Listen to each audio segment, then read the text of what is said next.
Howdy, hipsters. Let me tell you about back in the day. Saturday Night Live had a bit called Deep Thoughts by Jack Handy. Well, I wanted to give Jack a run for his money today, so I'm coming at you with a new devotion called Look, God, No Hands. I was watching some videos on YouTube when I ran across the clip of a biker racing down the highway. And he hit a rough patch in the road and he developed what riders call a speed wobble. That's where the handlebar shakes so uncontrollably, no matter what you do, it won't hold still. The guy grabbed on as tight as he could, but he still scooted out of his lane, hit the wall, yet somehow kept from losing it while the wobble kept going. All of a sudden, he remembered his bike had a built in stabilizing feature, and all he had to do was loosen the grip on his handlebars.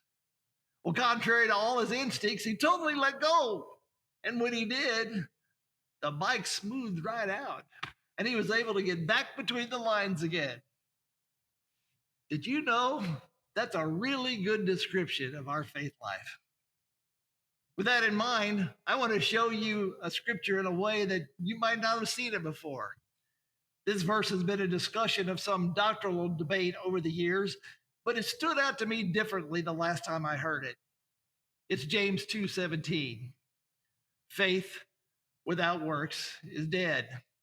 Now that sounds strange compared to the story I opened up with, right? But so we hear what it does say, we have to hear what it doesn't say. It doesn't say salvation without works is dead. It also doesn't say sanctification without works is dead. Works in this passage is directly tied to our faith. Okay, Steve, clean this up for me. What are you getting at? Well, the best explanation is straight out of the word. Tell me what Hebrews 11:1 is, scholars. It's the faith verse, the exact definition of it. And I love the King James Version here. Faith is the substance of things hoped for, the evidence of things not seen. Substance of things hoped for? Evidence of things not seen?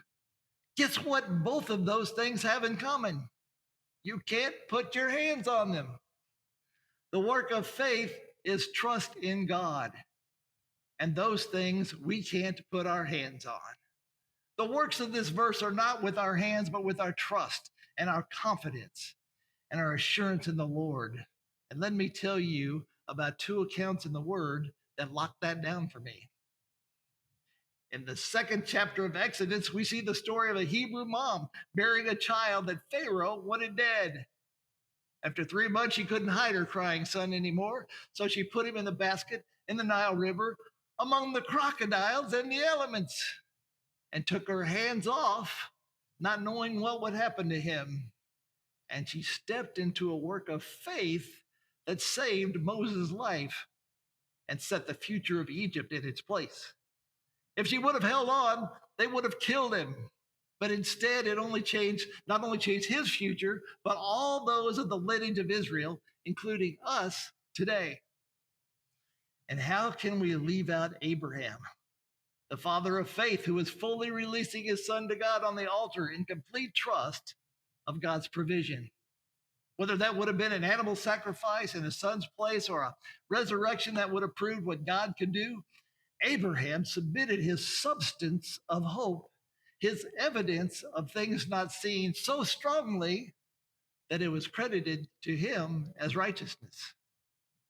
Those other physical works, the works of our hands, are the evidence of our love for Jesus, not the evidence of our salvation. They should be present in our lives only as a byproduct of our relationship with the Lord. It's the same way as my love behavior toward my wife is a byproduct of our relationship. It's not the evidence of our marriage. It's what I do because I love her. This is why no man can do good without God, because the work we're charged to do is the work of trusting in Him. Yes, we absolutely should do wonderful things because we have an intimate relationship with Jesus. That's the only way you can love your neighbors. But don't fool yourself to believe you can work your way into heaven with your hands, because that's an insult to the source of all goodness, grace, and supply. So if you find that the more you try to fix things yourself and you still can't get the speed wobble out of your life, take your hands off the handlebars. Trust His word and allow God to enable the stabilizer in your life. Think about that.